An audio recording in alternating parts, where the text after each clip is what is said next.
Bom, Nada gente, então a certo. gente vai retomar agora à tarde, né, a segunda parte aqui, que vai encerrar, né, o nosso segundo seminário, com a apresentação da Rosane Feijão, né, que vai falar sobre os cuidados com o corpo nos anos 1920, entre a liberdade e o controle. E a Rosane, ela é doutora em comunicação pela UERJ, né, com estágio PSDE, né, que é o que a gente chama de sanduíche, né, o famoso sanduíche CAPES, junto à Université Paris 1, né, Pantheon Sorbonne, e ela é pesquisadora visitante da Casa de foi pesquisadora visitante da Casa de Rui Barbosa nos anos 2010, 2012, e é autora do livro Modernidade na Belle Époque Carioca, né, Estação das Letras e Cores, 2011. Então, de antemão, quero agradecer aí a presença da Rosane, né? Eu conheço o trabalho dela, espero que vocês gostem também. Eu acho que, né, é uma contribuição muito importante que a Rosane fez aí no mestrado e no doutorado também, que ainda é pouco, né? Como ela não publicou em livro até agora, né? Então ainda é pouco conhecido, mas acho que é uma coisa bem interessante, né? Espero que vocês gostem. Obrigado, Rosane, por aceitar o convite. Bom, eu que agradeço, agradeço Maria Cláudia, e eu, no começo aqui hoje das sessões, agradeci também as organizadoras, né, principalmente a Elisa, que está aí no front, é, por essa organização, essa atenção especial que ela tem dado a gente. Eu quero inicialmente também pedir desculpas um pouco pela minha voz. A minha voz não está muito 100%. Eu estou me recuperando de uma gripe que ainda não foi definida se é Covid ou não, mas se foi, ou se for, ou se foi, felizmente deve ser uma forma branda. Então, vamos em frente, né? Eu vou compartilhar aqui a tela. É,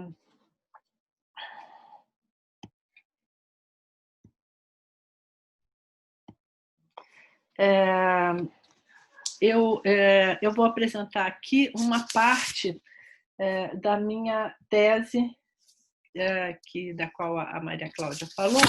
É uma tese que eu defendi no programa de pós-graduação em comunicação da UERJ, eu defendi em 2016. Ela foi uma tese que explorou as interações entre o corpo, a moda e os espaços urbanos do Rio de Janeiro durante a década de 20.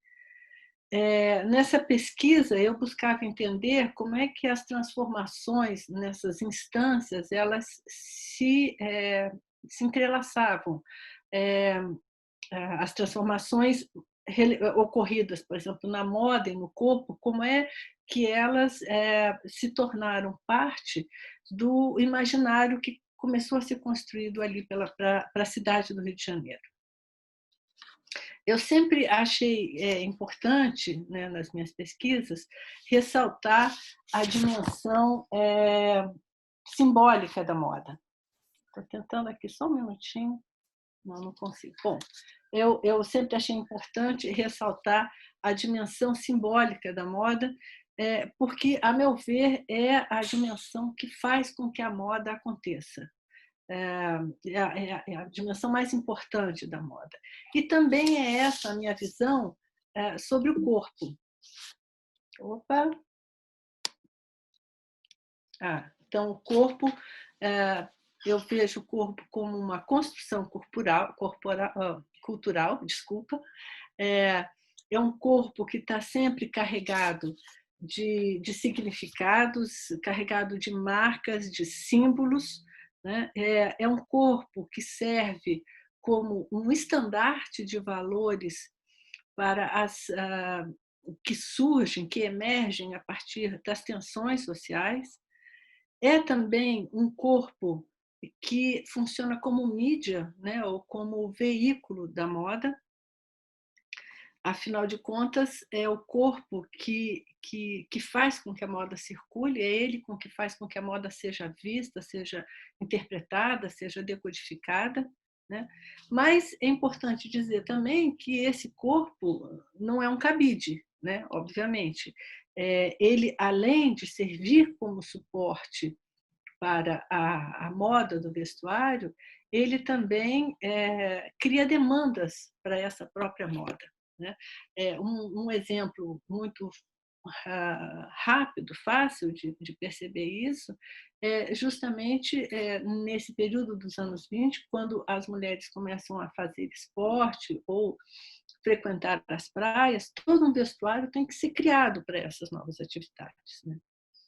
Mas a gente vai falar um pouco disso mais tarde. Por enquanto, eu acho importante ressaltar que essas duas histórias elas estão intimamente ligadas, né? A história do corpo e a história da moda, né? Elas se complementam e elas interferem uma na outra. Eu preciso dizer também que a minha principal fonte de consulta tem sido a imprensa, especialmente as revistas ilustradas, editadas e publicadas no Rio de Janeiro, revistas como Para Todos, como Careta, como Fonfon, que hoje estão facilmente acessíveis pelo site da Biblioteca Nacional, e é muito divertido, né, folhear essas revistas todas. Bom, essa apresentação vai ser dividida em 3 partes, né? Primeiro, vou tentar fazer um breve panorama dos anos 20. Em seguida, nós vamos falar da liberdade que acompanhou esses anos, né? Essa década, uma liberdade inédita, né? Principalmente para as mulheres. E, em terceiro lugar, a sua contrapartida, esse corpo que passa a ser controlado e justamente por conta dessa liberdade, né? Então, são novas preocupações que surgem a partir dessa libertação do corpo. Geralmente, eu estou falando aqui do corpo feminino. A minha tese ela focou mais na questão feminina, né? Então, vamos começar pelos anos 20, que são anos marcados pela Primeira Guerra Mundial. Não dá para falar de anos 20 sem falar de Primeira Guerra Mundial, que se desenrolou entre 1914 e 1918 e que provocou mudanças assim, importantes em boa parte do mundo, apesar de essa guerra ter se desenvolvido, os embates terem acontecido no solo europeu. Desde a Belle Époque já havia indícios de que as transformações envolvendo o lugar social da mulher, algumas transformações já estavam em curso, mas a guerra ela precipitou essas transformações, principalmente porque as mulheres tiveram que assumir os postos de trabalho deixados pelos homens que tiveram que lutar na guerra, né? A consequência disso não é só uma abertura do mercado para absorver uma mão de obra feminina. Eu acho que uma consequência ainda mais importante foi que essas mulheres elas se tornaram chefes de família. Elas passaram a se envolver com questões e com esferas de decisão que que as excluíam antes da guerra, né? Que não era usual que elas se envolvessem com essas questões, como, por exemplo, as questões financeiras ou até mesmo a educação dos filhos, que costumava estar a cargo das mulheres, mas as decisões fundamentais sempre passavam pelos chefes de família, que eram os homens.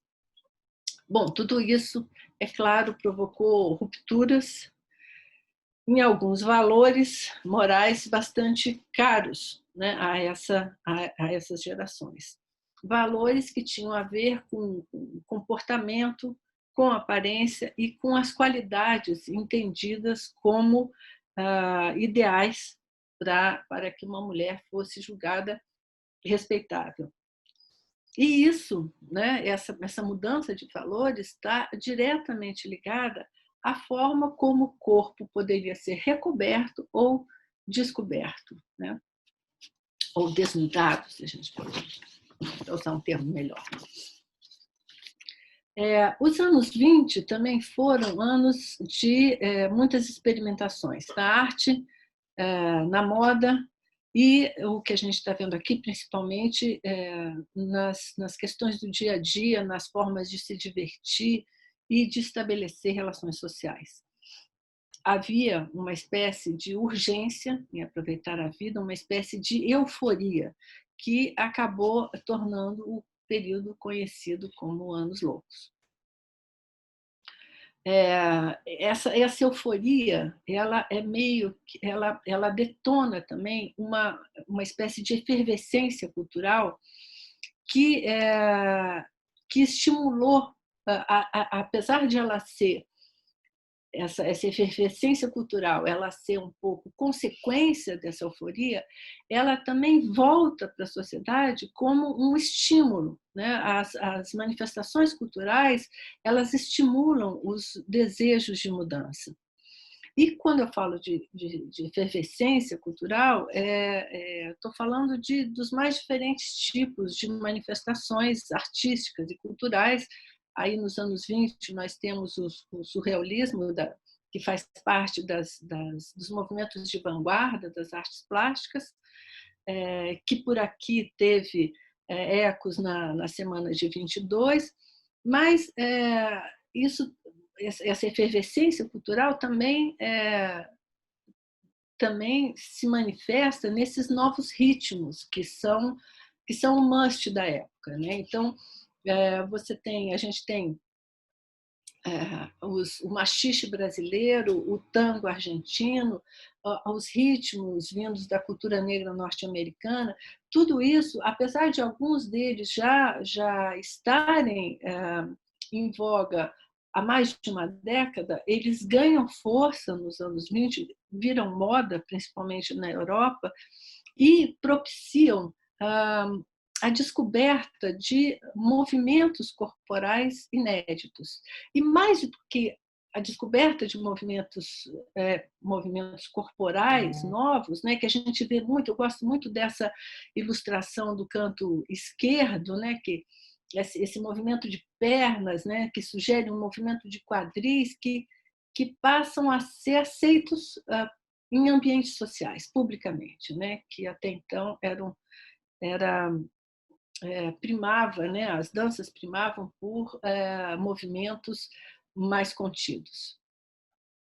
É claro que nessa efervescência também está incluído aí o cinema, o teatro, a literatura, que disseminavam comportamentos e modismos muitas vezes bastante extravagantes, que espectadores e leitores de grande parte do mundo, inclusive do Brasil, acabaram adotando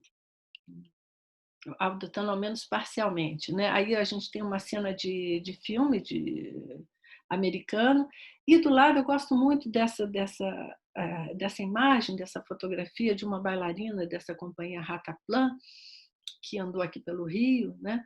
Aqui pelo Rio, não estou em Brasília, mas andou lá pelo Rio, porque não é apenas a nudez da bailarina, né? É a postura franca, né? Sem véus com que ela encara a câmera. Bom, o segundo tópico é a liberdade, né? A gente passa agora para essa segunda parte, que é a das sensações de liberdade que surgem ao longo dos anos 20.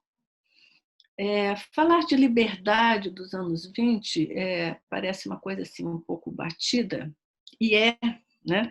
Mas eu vou tentar trazer aqui algumas expressões concretas dessa liberdade que às vezes nos passam despercebidas justamente porque elas hoje nos parecem muito banais, né? Elas se tornaram realmente hoje muito banais, mas na época certas atitudes eram uma afirmação por parte das mulheres de uma postura de mais independência, né? Essa mulher ela tinha relativamente mais liberdade para atender aos seus próprios desejos e gostos, né? Também para compor a sua aparência e forjar as suas atitudes. E isso não era pouca coisa, né? E a gente vai começar aí por algo bem conhecido, né? E hoje absolutamente banal, que é o cortar os cabelos curtos, né?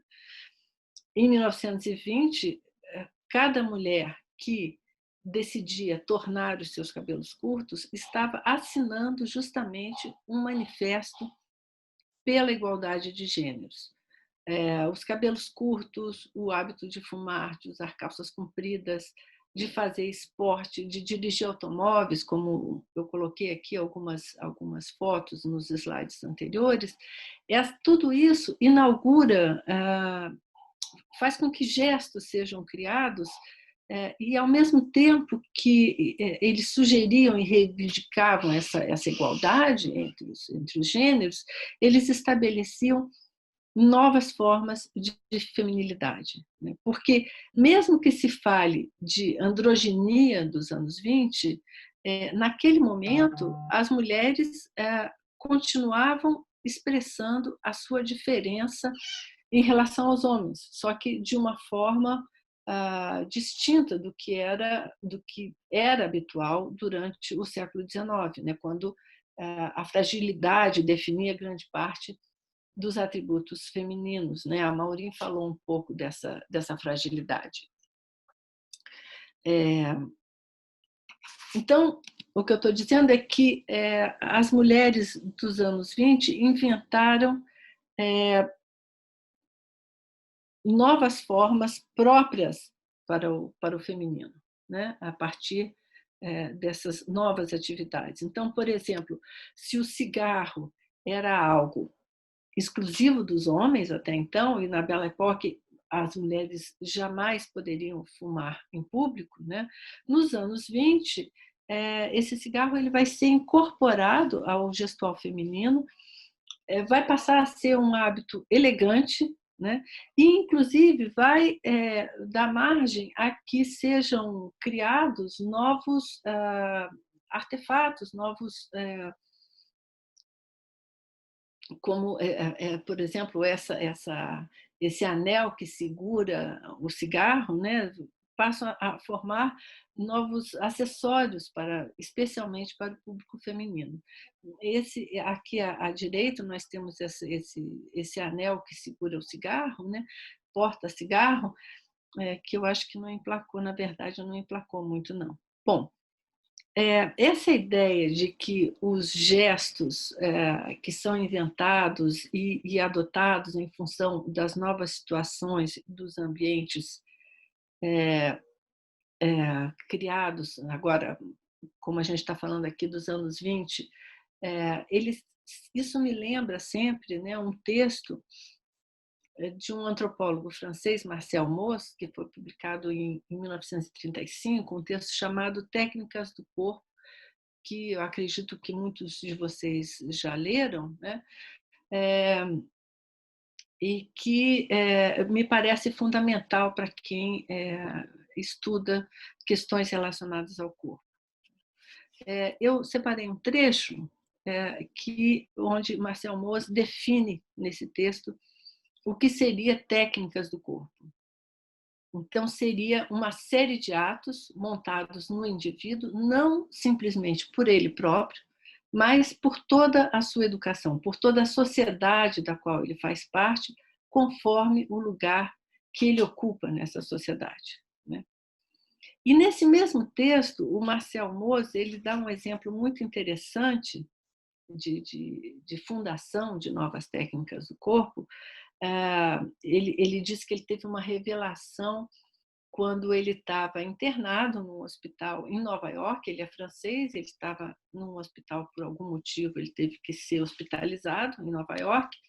E aí ele disse que ele tinha muito tempo para ficar observando tudo, e ele fala que ele começou a se perguntar onde é que ele tinha visto mulheres andando do jeito que as enfermeiras que atendiam ele andavam. E aí ele conta assim: descobri, por fim, que fora no cinema. De volta à França, passei a observar, sobretudo em Paris, a frequência desse andar. As jovens eram francesas e caminhavam também dessa maneira. De fato, os modos de andar americanos, graças ao cinema, começava a se disseminar entre nós. A imprensa, a seu modo também, disseminava essas novas técnicas do corpo. Nós vemos aí à esquerda uma capa da revista Para Todos, com uma ilustração do J. Carlos, e à direita uma fotografia da revista Careta, mais ou menos da mesma época, e a legenda dessa fotografia era banho de areia, porque era uma novidade você ficar sentada na areia, tomando sol ou embaixo do guarda-sol, né? Isso era publicado com frequência e isso era uma forma de dizer, vamos dizer assim, de educar, né? De que forma que se senta na areia. Então, são técnicas que vão sendo difundidas pela imprensa. A liberdade dos anos 20 também é sempre lembrada na relação do corpo com a roupa, né? Os artefatos constritores intensamente usados durante o século XIX e começo do XX caem em desuso, são deixados de lado, e nós estamos falando aí dos espartilhos, que nós vemos aí nessa ilustração, e junto com eles caem também as estruturas de enchimento e de sustentação de saia, né? Isso tudo vai dar lugar a peças, vamos dizer assim, menos sofridas, né? Como o sutiã, as combinações e, de certa forma, também os modeladores, né? Os modeladores estão aí, inclusive, para lembrar que essa liberdade toda não significa que era uma ausência total de elementos constritores, né, sobre o corpo. Isso não foi abolido de vez, né? Então, é preciso muita cautela aí quando a gente analisa as imagens de roupas dos períodos passados, principalmente da alta costura, porque nem todas as mulheres adotaram os trajes ultradecotados que nós vemos, por exemplo, nos livros, nas exposições sobre o período. A gente está vendo aí um vestido de noite do Jean Patou, criado em 1927, que tem uma cava extremamente profunda, né, que desvelava uma parte do corpo que nem todo mundo adotava esse tipo de modelagem, né? Mas, de qualquer forma, é impressionante quando comparamos trajes da década de 1900 com os da década de 1920, porque a gente passa dessas saias arrastando no chão, que estrangulavam a cintura, para vestidos mais soltos, tubulares, que deixavam parte do joelho à mostra, como mostram, a gente está vendo aí nessas fotografias, e nessa que eu adoro, que é uma saída da missa no Largo do Machado, se eu não me engano, em que a gente vê não parte do joelho à mostra, mas joelhos completamente à mostra, né? E além dos espartilhos e das anáguas estruturadas caírem em desuso, também haviam outras peças menos conhecidas que igualmente desconfortáveis que deixaram de ser usadas. Um exemplo interessante são os chamados suadores, que eram rodelas de borracha que eram pregadas nos vestidos na altura das axilas para evitar manchas de suor. Nós não vemos os suadores nesta imagem. Esta imagem é um anúncio de um produto chamado Magic, que menciona os suadores. Os suadores eu não conseguia achar a imagem disso, né? Consegui achar a descrição. O Magic era uma espécie de bisavô do desodorante que prometia eliminar o suor e o mau cheiro e libertar as mulheres do uso dos tais suadores, né? Então, nesse texto, né, o anúncio diz assim: as moças chique usam Magic, é o único preparado farmacêutico que evita o suor excessivo debaixo dos braços, secando e, ao mesmo tempo, fazendo desaparecer até o mais pequeno cheiro de suor. Suprime o uso dos suadores de borracha e evita manchar os vestidos. A sensação de liberdade, ainda ela, né, ela também pode ser associada às possibilidades que abriam de gestão do próprio corpo, né, deixando de seguir tão fortemente certas posturas conservadoras que entendiam a beleza como uma dádiva divina. Ou seja, se você nasceu bela, parabéns, muito que bem. Se não, conforme-se, foi algo divino, então você não teve essa dádiva, então você tem que se conformar. E aí, nos anos 20, começam a aparecer uma série de produtos, muitos deles mirabolantes, para interferir no corpo, né? Então, e esses produtos eles se mantêm por muito tempo sendo vendidos, pela década inteira. E dá o que pensar, assim, como que isso se manteve tanto tempo, né? Era ingenuidade das clientes? Não, eu acho que, a meu ver, não era. A meu ver, era uma possibilidade que era vista ali de interferência no próprio corpo, né? Era uma possibilidade de fazer do corpo um suporte para mensagens de si.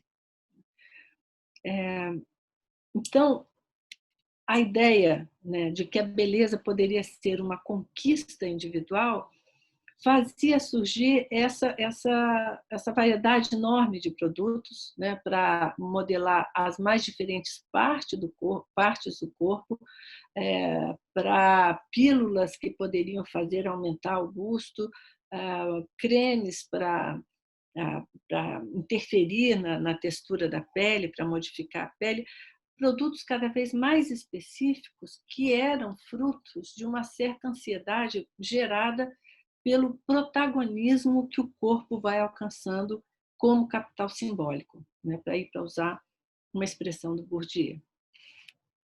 E é justamente esse protagonismo que nos leva ao terceiro tópico, né, que é o controle ao qual o corpo é submetido e os procedimentos criados ou reforçados para atingir um determinado padrão.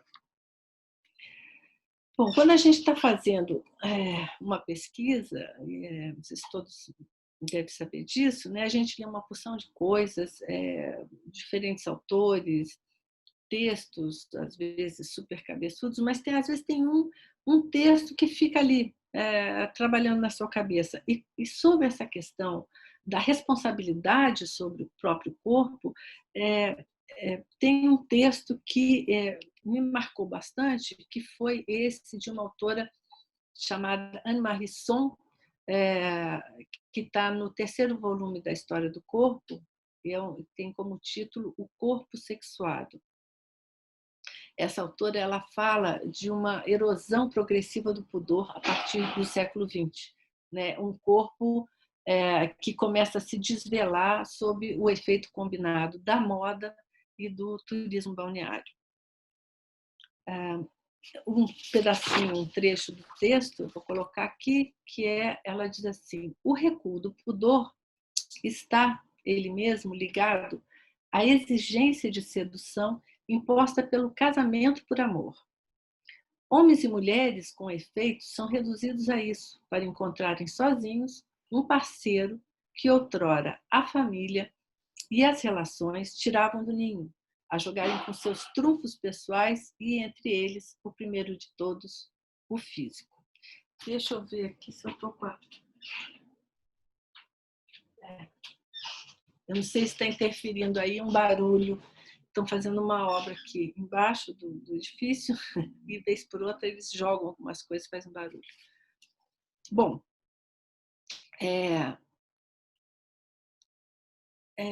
então o corpo, e estamos falando aqui especificamente do corpo feminino, que aparece livre, solto, sob vestidos que apenas deslizam sobre ele, também é um corpo controlado, observado, o cuidado, né, que nada tem de natural, porque sobre ele é feito todo um trabalho de exercícios, massagens, dietas, bronzeamento, e como eu já disse antes, todos esses cuidados, eles têm muito a ver com as transformações da moda, né? Quer dizer, uma coisa tem a ver com a outra, né?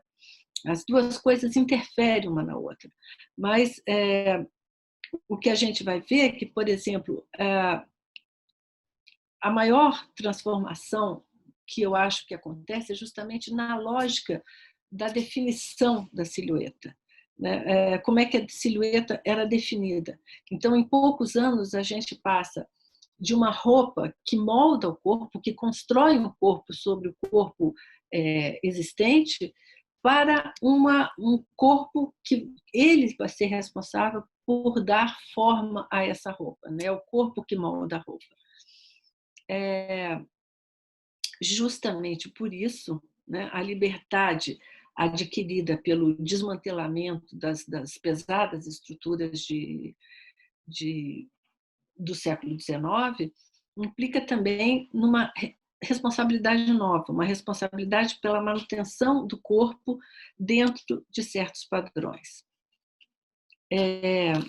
E a primeira parte do corpo feminino que chama a atenção e a qual são dedicados muitos cuidados são as pernas. Né? Os tornozelos passaram a ser uma preocupação, os tornozelos, as canelas, as pernas, de uma forma geral, né? A partir do momento que as saias começam a subir. Então, no começo da década, elas estavam a 25 centímetros do chão e em 1925 já estavam acima da linha dos joelhos. Né? E algumas experimentações de tratamento foram feitas, nem sempre parecendo muito seguras, né, quando a gente vê hoje. Então, por exemplo, esse é um anúncio veiculado na revista Femina, uma revista francesa de moda, né, que diz que todas as mulheres podem ter as pernas esbeltas usando tiras de borracha radiativa, né, especiais para afinar os tornozelos. Eu não tenho notícia do que aconteceu com essas mulheres, mas a gente espera que elas estejam bem. Né? Outro item marcante da moda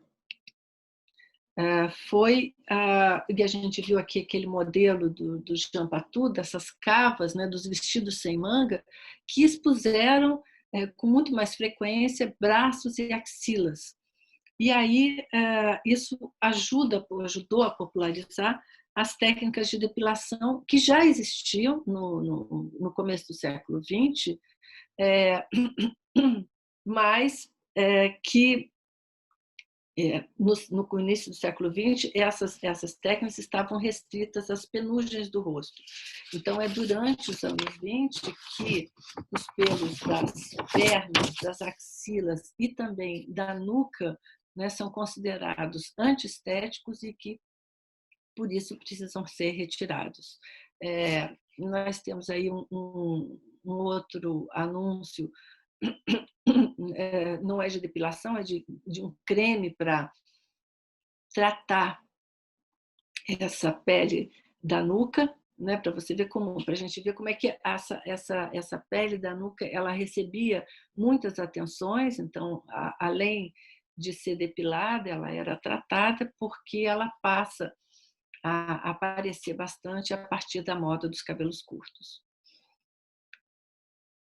E é também durante os anos 20 que se iniciam os esforços para uma desodorização do corpo, que de forma nenhuma isso quer dizer ausência de cheiro, mas a transformação dos odores corporais em algo socialmente aceitável ou agradável, né?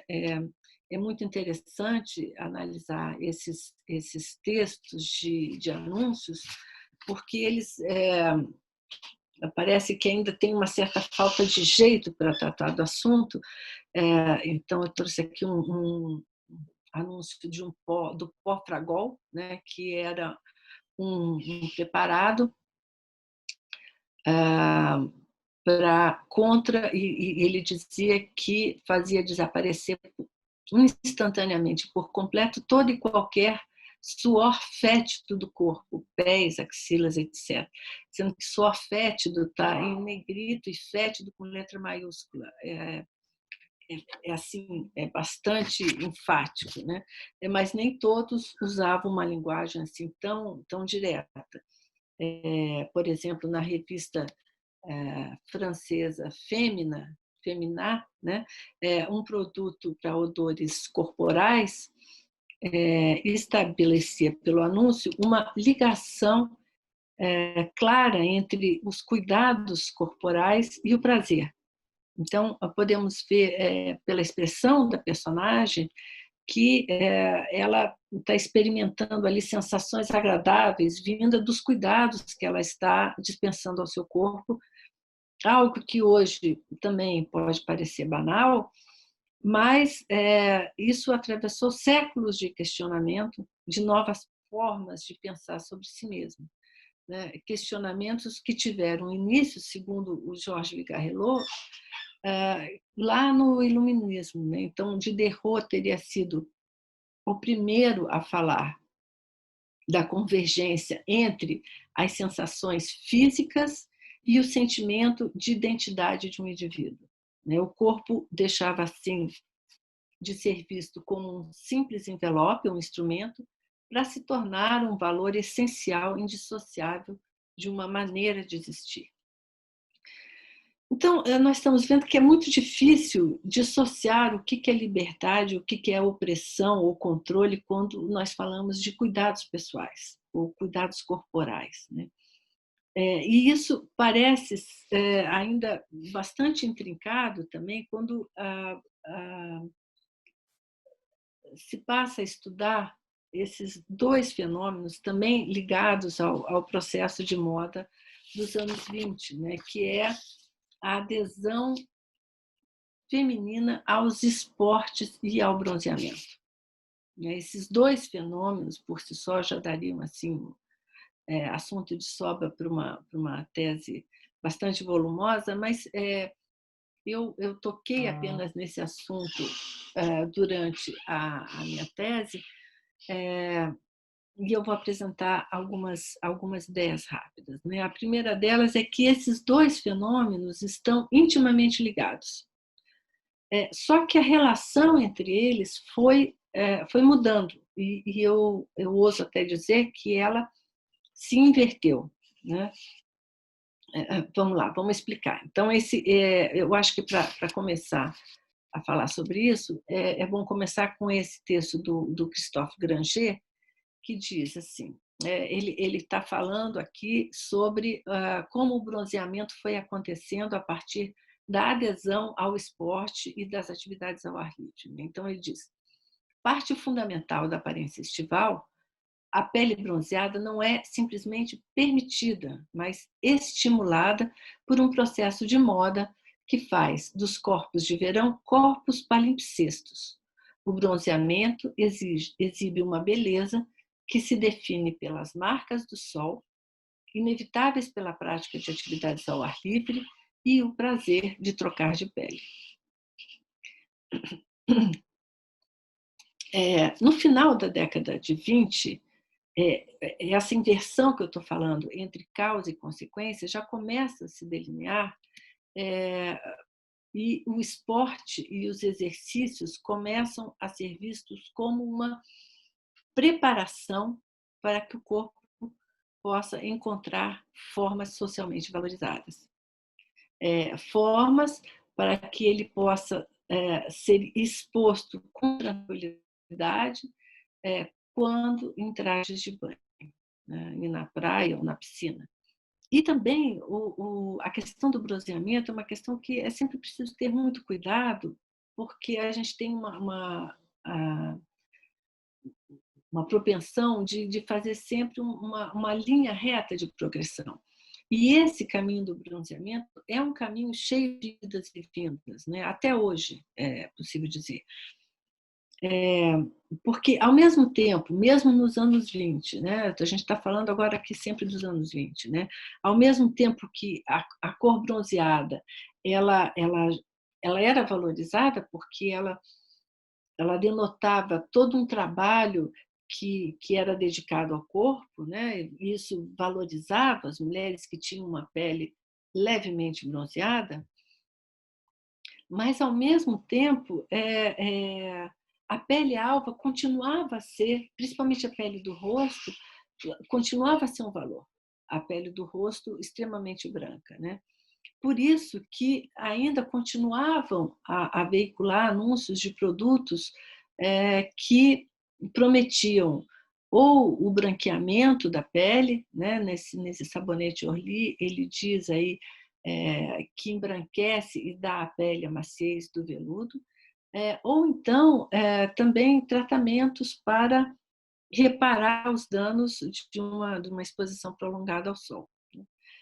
Mas eu acho que é aí que está a graça, né? A gente, quando a gente faz pesquisa, né? A gente ter tempo de perceber as nuances do período ou do objeto estudado. Perceber que, assim como no nosso tempo, como a gente percebe a diversidade intrínsecas ao nosso tempo, também, né, no tempo estudado existia essa diversidade. Diversidade de condições, diversidade de opiniões, de comportamentos, né, de ideais. Eu acho a atividade de pesquisa assim, extremamente prazerosa e para mim é realmente um prazer exercitar a tal da imaginação criativa, que é um termo muito usado pela professora Maria Alva Barbosa, né? Ela diz que essa imaginação criativa, ela é fundamental para a escrita da história, mas só pode ser acessada se nos dispusermos a uma leitura despojada de preconceitos, despojada de a prioris, né? Para que a gente consiga fazer emergir sentidos dos documentos mais banais, como esses que nós estamos vendo aqui na tela, né? Propagandas absolutamente banais, anúncios, coisas corriqueiras do dia a dia e que nos fazem pensar. E eu vi muito isso também nas palestras desse começo de tarde. Bom, eu vou deixar aqui o título da minha tese, que, como disse a Maria Cláudia, eu ainda não publiquei em vídeo, perdão, ainda não publiquei em livro, mas ela está disponível nesse endereço e fazendo uma busca no Google, a gente chega facilmente a ela. Eu estou deixando esse link aqui, o texto, o título da tese, para que vocês possam acessar, quem se interessar, a bibliografia, né? Tudo que eu citei aqui está disponível lá na bibliografia da tese. Então, muito obrigada.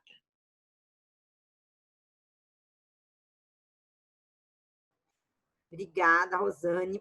Eu já avisei aqui no chat que a energia elétrica que ela está oscilando. Eu até comprei com esses novos tempos, né, que a gente vive, comprei um no break, mas ele ainda não chegou, né? Porque a gente agora fica nessa dependência.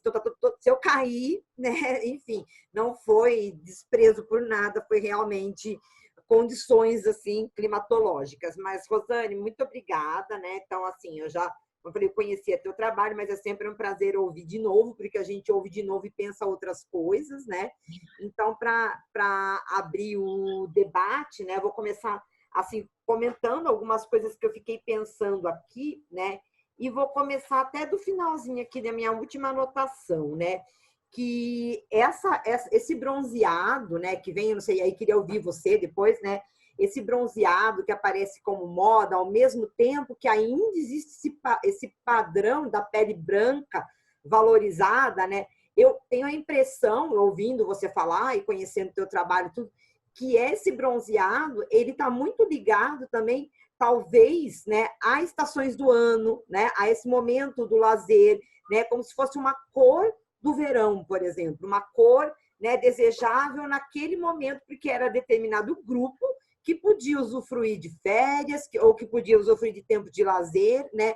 E talvez não fosse mesmo alguma coisa para o tempo todo, né? Assim, não fosse um padrão, não sei, uma coisa que eu fiquei pensando se você chegou a ver algo ou pensar nisso, tá?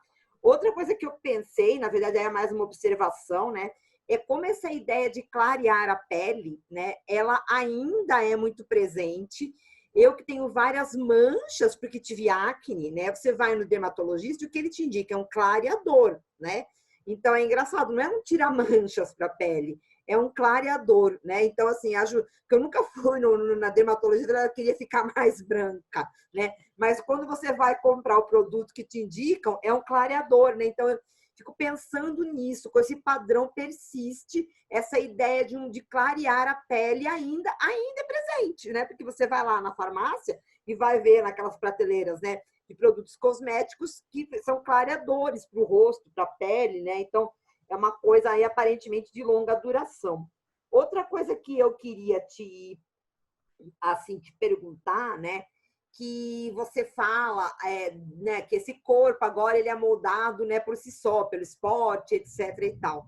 Mas ao mesmo tempo, né, a gente tem esse corpo achatado, que às vezes também precisa, né, que tem que achatar o seio, né? Então assim, você tem também, eu acho que talvez exista né, essa coisa do esporte, eu concordo com você, ele é muito presente, mas eu acho que esses artifícios, né, para moldar o corpo, como você mesma disse, eles não desaparecem totalmente, eles mudam, né? Eu acho que muda, não que todo mundo vá realmente ficar usando achatador, né? Pelo menos pelo que eu li, é uma coisa que vendia muito menos do que você via, né, aí nas ilustrações, porque a ilustração também ela propõe um padrão, né, e esse momento ainda é um momento onde a ilustração ela é muito forte nas revistas, mais que a fotografia, né, propõe a ilustração pode tudo, né, e se a gente for para pensar, quando a gente olha para as fotografias, no caso você trouxe mais mulheres na praia, né, elas não parecem tão achatadas, mas mesmo aquelas que você traz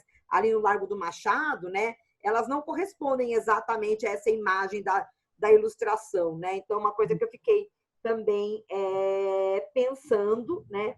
E uma outra coisa, né, é que como também, né, nas imagens do J. Carlos, né, que você traz aí, e me chamou a atenção, sobretudo essa que você mostrou, que está na tua tese também, que tem duas mocinhas assim, né, meio assim, na água, né? Elas estão meio que se cobrindo. Elas têm uma coisa meio pin-up, né? Eu sei que ele é pré-pin-up, mas né, ele tem uma coisa dessas garotas meio provocadoras, essas melindrosas, né? Meio que em poses, né? Uma coisa que lembra isso. Eu sei que não é teu foco, mas é uma coisa que de repente em algum momento você podia pensar, eu sugerindo se quiser para rodando, que atrevimento. Né? E acho interessante também como você levanta, né? E você acaba trabalhando muito também com aquilo que o Daniel Rocha chama de coisas banais, né?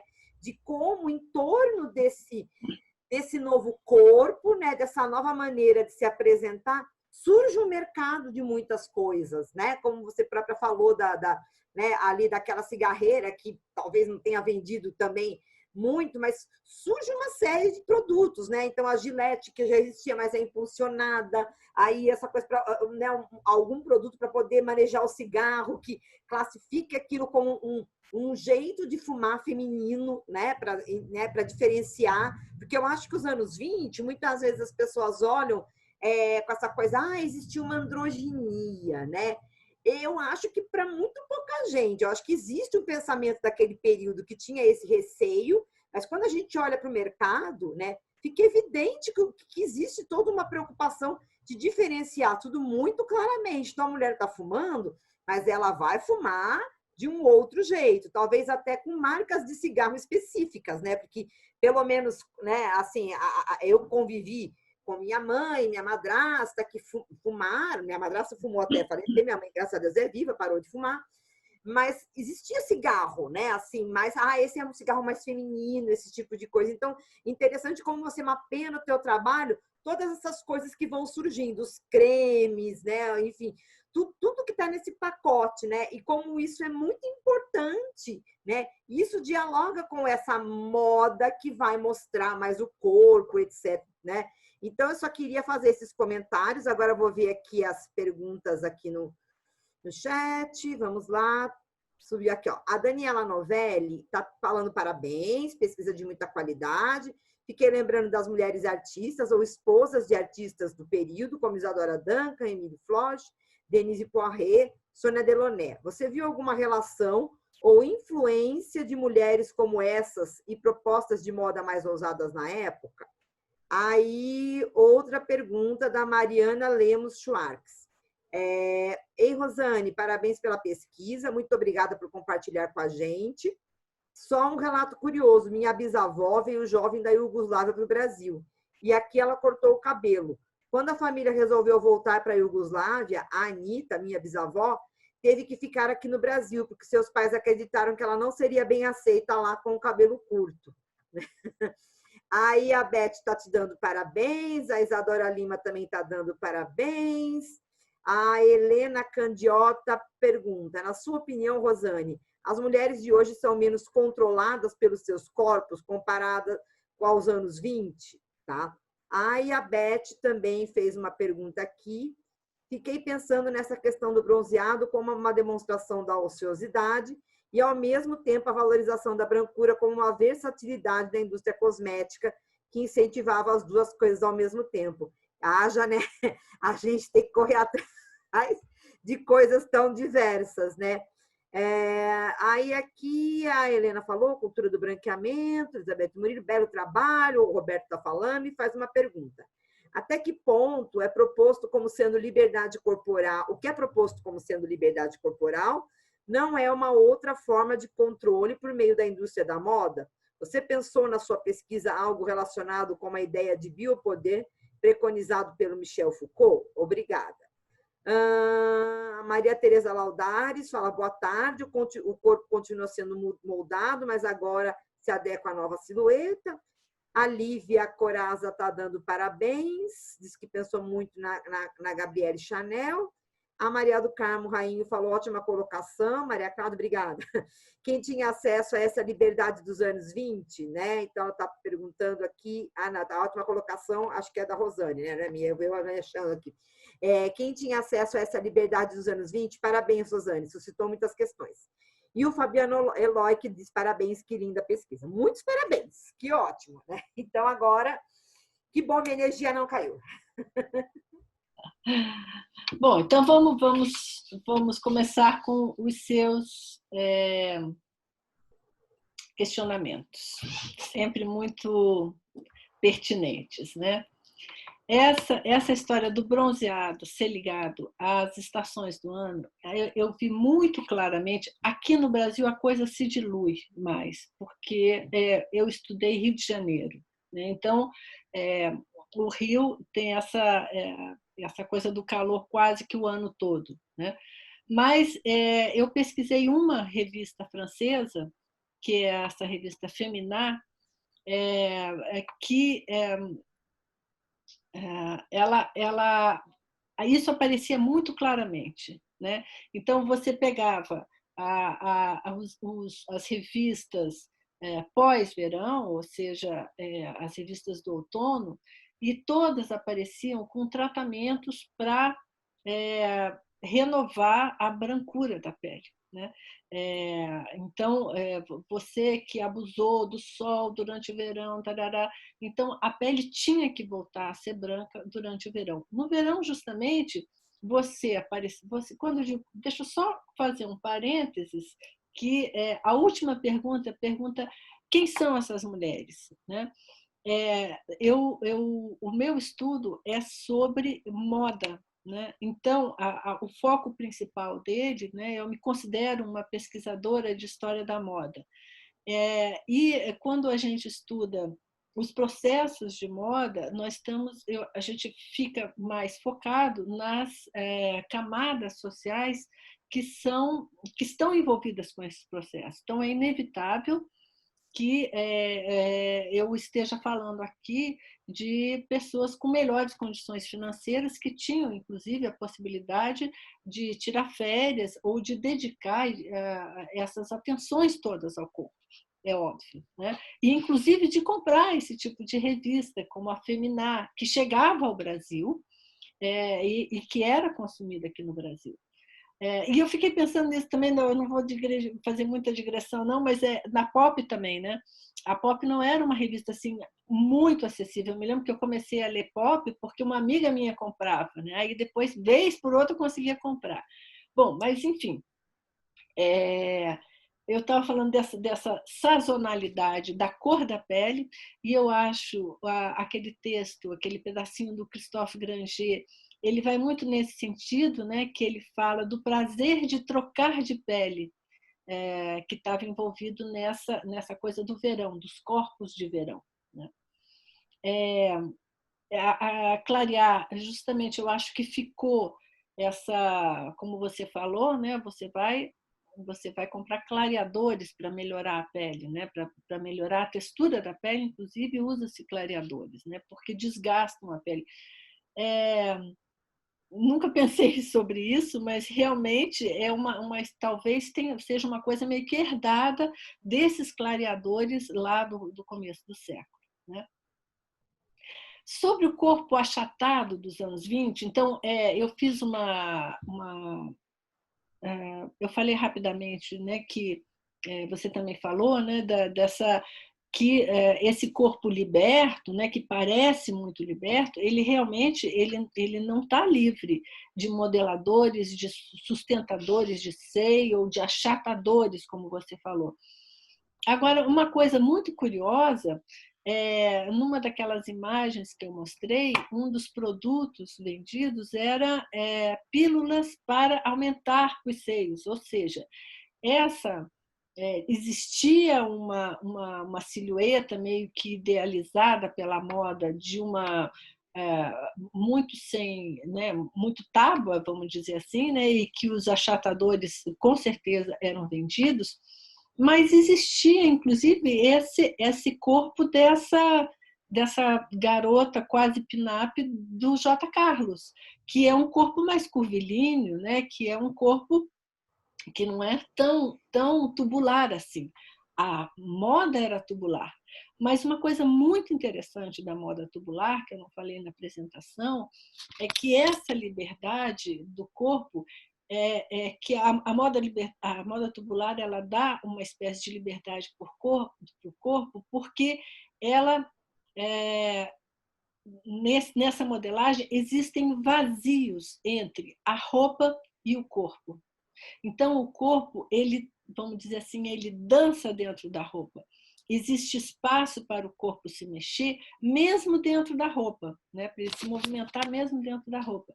E isso é uma grande diferença em relação ao período anterior, né?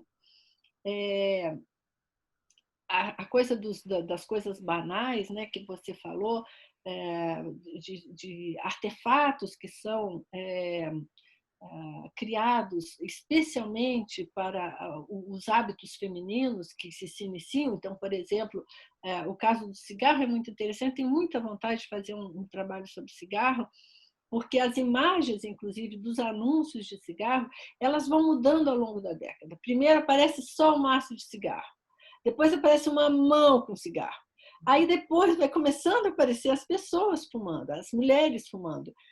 E aí aparece não só esse anel que não pegou muito, mas tem naquela imagem as caixas de cigarro, né? Não sei como é que chama, porta-cigarro mesmo, né? Onde você, tipo uma bolsinha de toalete, que daí eram douradas, eram ornamentadas, que você tinha todo o gestual que você abria a caixinha e você tirava o cigarro e botava na piteira. Então, são gestos femininos. Eu acho, eu concordo totalmente com você, que não são essa androginia, uma androginia relativa, né, dos anos 20.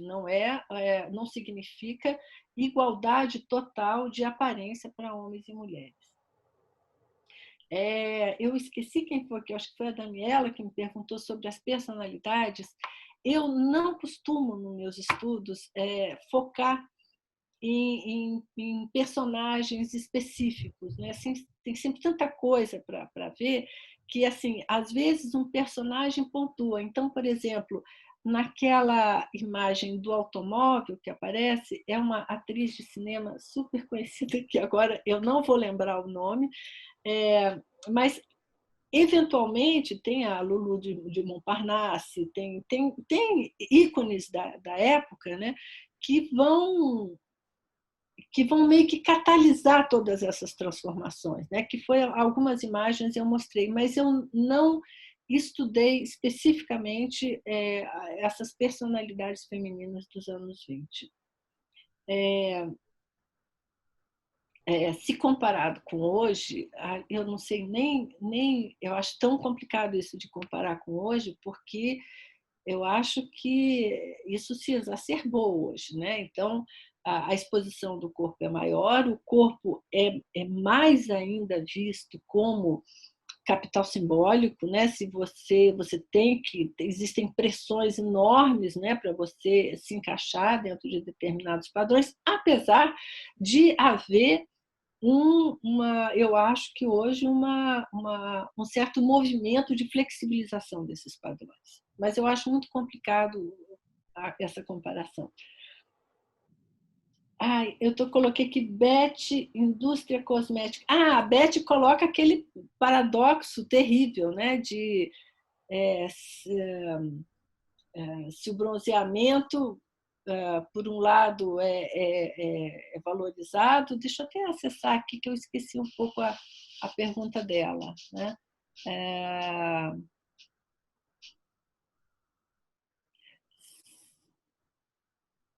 Se é liberdade... Não, isso foi o Roberto que perguntou, né? Se é liberdade ou se é pressão. É justamente isso, né, que eu tentei colocar aqui, que a gente não consegue dissociar. É meio que um pouco a fala também de ontem dos índios, né? Assim, o que se é pressão da indústria, se é liberdade, enfim, as coisas estão misturadas sempre. É, né? Muito difícil você dizer, não, é só pressão ou é só liberdade. Né? As coisas são misturadas. Estou querendo achar a pergunta da Beth, mas não estou achando. Eu vou tentar achar aqui também. Ah, aqui, ó, fiquei pensando nessa questão do bronzeado, como uma demonstração de ociosidade e, ao mesmo tempo, a valorização da brancura, como uma versatilidade da indústria cosmética que incentivava as duas coisas ao mesmo tempo. Exatamente. A indústria cosmética ganhava pelos dois lados, porque lançava os produtos para bronzeado e lançava os produtos para tirar o bronzeado. Né? Então, a indústria tentava dos dois lados. Essa coisa da ociosidade, eu acho, e também tem a ver com aquela questão da sazonalidade. Eu sempre lembro dos anos 70, né? Que eu acho que foi o auge do bronzeado, né? Aquela época que se passava óleo de avião, você tinha que ficar esturricada de sol, né? Era o bacana. Isso significava que você tinha passado muito tempo no sol sem fazer nada, né? E esse sem fazer nada não é todo mundo que pode. Então, daí um valor sobre isso. Mas, assim, adorei as perguntas. Eu acho que a gente vai poder acessar, né, esses chats mais tarde. Eu não sei, a Elisa que talvez possa te responder, né, se dá para acessar. Eu salvei o chat de ontem e vou salvar o de hoje também. Show, Elisa, porque eu achei super interessante as perguntas. Agradeço a todos. Mas espera aí, não vai correndo embora não, que ainda tem umas perguntinhas que apareceram aqui. Olha só, a Adriana Leite está perguntando se o bronzeamento não estaria ligado à saúde e à vida ao ar livre, né? Então, e aí a Maria Tereza Laudares está te dando parabéns pela pesquisa e gostaria de saber como você lida com o hiato temporal que existia entre a moda francesa e aquela no Brasil. Então, o bronzeamento ele começa, né, a ser aceito porque justamente é a demonstração de uma vida saudável, né? E o esporte também, né? Então o corpo da mulher deixa de ter aquele padrão de século XIX, de um corpo enfraquecido, um corpo muito frágil, que inclusive fazia com que as mulheres desmaiassem também por causa da roupa e tal, para ser um corpo mais atlético, né? E esse corpo atlético, ele fazia exercícios, não existia academia de ginástica, fazia esses exercícios ao ar livre. Então, o bronzeamento ele começa a ser aceito em função justamente dessa questão da saúde. O que aos poucos vai se invertendo é essa relação que não, eu não estou bronzeada porque eu fiz exercícios, mas eu estou fazendo exercícios para poder ir à praia e ficar bronzeada, né? Então é uma relação também um pouco, digamos assim, não seria bem tumultuado o termo, mas intrincada, né? Entre bronzeamento e esporte. Ai, desculpa, Maria Cláudia, a segunda pergunta eu não. Como é que você lida com o hiato temporal que existia entre a moda francesa e a do Brasil? Olha, esse ato temporal é uma lenda também, porque é muito rápido a absorção dos modismos surgidos na Europa ou nos Estados Unidos, muito rapidamente chegam aqui. Então, o que é mais gritante em termos de hiato temporal são justamente que aqui ainda se consumia bastante as revistas de moda francesas, então que eram, né, do hemisfério norte. Então sempre havia um descompasso entre o que chegava aqui, não pelo tempo de trajeto, mas pelo que era lançado lá, verão e inverno. Mas quando você pega uma década para estudar, se a moda, o modelo que você está vendo, foi adotado 3 meses depois, isso não tem um peso muito grande, né? Mais, são assim, eu me fixo mais nos processos que estão acontecendo dentro desse espaço de tempo relativamente grande, né, de mais ou menos 10 anos, é uma década que começa a se delinear depois da Primeira Guerra Mundial, então 19, 20 você já considera a década de 20, né? Mas não chega a interferir muito, eu diria nem um pouco, essa pequena diferença da moda lançada na Europa para o que é usado aqui no Brasil.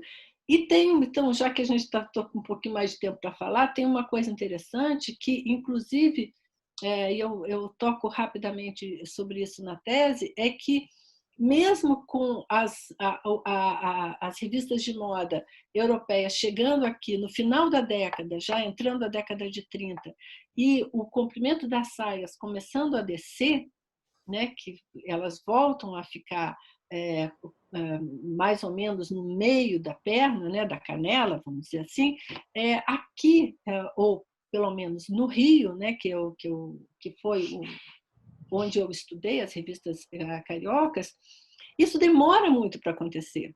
Então, existe não é que está atrasado, mas existe uma resistência a um certo modismo que vem importado da Europa, porque eu acho que vamos para usar uma palavra de hoje, né, as tendências da moda dos anos 20, elas encontraram um ambiente muito propício no Rio de Janeiro, né, por conta dessa ligação com as praias, com as roupas à beira-mar, que as praias fazem parte da cidade. Tá, joia, Rosane. Aí só tem um comentário aqui, que eu vou até emendar, um comentário da Tatiana Abrita, né? Que ela fala que nos anos 40, né, foi lançado um pó de arroz, acho que é isso que ela está falando, do Cachemire Bouquet, que era bronzeador também, né? E eu acho que a gente ainda, mesmo hoje sabendo de todos os riscos, né, de se expor ao sol, porque eu acho que é uma informação muito difundida de que você, pelo menos, né, eu já tirei várias pintas, né, e quando as minhas alunas mostram, né, aquela coisa do bronzeamento na laje, com aquelas marquinhas, eu só fico pensando, vão gastar em dermatologista, vão, olha o câncer de pele. Mas mesmo assim, a gente ainda tem, né, nas farmácias, os produtos para bronzear, ainda tem creme, né, que você se bronzeia dentro de casa, né? Quer dizer, desejo pelo bronzeamento, mesmo que talvez um bronzeamento, entre aspas, saudável hoje, né? E ao mesmo tempo, né? Clarear, eu acho que essas duas coisas, elas permanecem, né? Ainda, quer dizer, mesmo a gente sabendo dos danos todos, né? Eu acho que talvez seja uma coisa ainda a se pensar, eu nunca vi nada disso, mas parece que é muito ligado também a uma coisa da cultura juvenil, né? Porque parece que quem é mais ligado, essa é a impressão que eu tenho, por essa coisa desses bronzeamentos na laje, que você vê que é uma moçada, né? Que meus alunos acabaram de apresentar um trabalho sobre isso, eu fiquei pensando nisso, né? Uma moçada que procura isso. Você não é mais difícil uma pessoa de 40 anos, 50 anos ir lá fazer aquela marquinha, aquele bronzeamento, né? Então, também não sei até que ponto, né, tomar sol hoje em dia virou um ato de rebeldia, né? Talvez seja. E nos anos 70, 80, né, às vezes eu passo em aula umas propagandas que estão no YouTube de bronzeador, realmente é impressionante, né? Assim, as pessoas torradas na praia. Torravam. Eu odiava, eu sempre odiei sol, eu não tenho resistência para o sol, mas eu aguentava firme para poder ficar torrada. E não adianta nada, né, Rosane? A gente fica vermelha, se queima. Não, eu tenho a pele bem escura, de certa forma. Assim, eu bronzeio, eu fico marrom, assim. Fica um bronzeado super bonito, mas eu não aguento, não tenho resistência para o sol. Mas o que eu acho que aí você tem, o que eu falei de certa forma no final, ali a diversidade, né? Não existe, eu acho que nunca existiu essa moda que todo mundo segue a mesma coisa. Existem as faixas etárias, existem as condições sociais, financeiras diferentes, enfim, a sociedade ela é plural. Então, para um nicho, e a gente vê isso muito claro hoje, para um certo nicho, ter a pele muito branca hoje, né, hoje nos anos 2020, é um valor, né? Aquela pele transparente de tratada e tal. E inclusive, eu não sei se eu quero acreditar, mas eu acredito que nós estamos entrando numa nova fase, que passou-se uma fase de que era muito bacana você ter 500 procedimentos, e aquilo fica muito claro, e parece que isso está se diluindo também, né? Mas a pele muito tratada, e a pele muito tratada, ela não pega sol, né? A pele do rosto não pega sol, então isso é um valor. Da mesma forma, existe um outro nicho em que o bronzeamento é fundamental, então a coisa da marquinha, da laje, outro dia, eu não sei, eu acho que eu li, alguém me perguntou sobre biquíni, e era o biquíni de fio dental. Aquilo não é um biquíni, o biquíni de fita isolante. Aquilo não é um biquíni, né? Aquilo é um artefato de bronzeamento, porque ninguém vai à praia de fita isolante, né? Então, que é necessário o bronzeamento, né? As imagens que foram veiculadas há um tempo atrás, quando essa moda começou, eu acho aquilo um filme de terror, né? Todo mundo deitado e vem a pessoa que dá um esguicho de não sei o quê para poder bronzear. Então, são nichos, são diferentes ideais, é a diversidade de ideais, de condições, enfim, de valores, né? que fazem a nossa sociedade. Tá, joia, Rosane. Bom, muito obrigada. Acho que agora a gente encerrou aqui as perguntas, né? Acho que foi ótimo. Acho que a gente teve aí uma tarde bem, bem produtiva, né? Com trabalhos que têm um diálogo, né? Acabou que, sem querer, foram trabalhos que tratam de imprensa, né? E aí também essa questão do corpo, né? Hora bronzeado, hora essa coisa da branquidade, como disse a Dani, né? Então, que é diferente. Achei muito interessante essa colocação, aliás, da Daniela, né? Que a gente associa, né, negritude como uma forma de estabelecer poder, de coisas positivas, né? E se a gente falar em branquitude, a gente dá uma desequilibrada. Então, acho que essa questão, né, da pele branca também meio que perpassou, né, aí tudo, e como isso ainda com toda a questão da diversidade, né, com todos os esforços, com tudo, né, que se vem fazendo, ainda é o mais presente na moda, né, e realmente uma coisa que eu acho que ainda, né, leva um tempo para que isso mude, apesar de a gente ver vários movimentos ainda bem, né, nesse sentido, tá bom? Isso, gente. Então, muito obrigado a todas, todos e todas, tá bom? Boa tarde.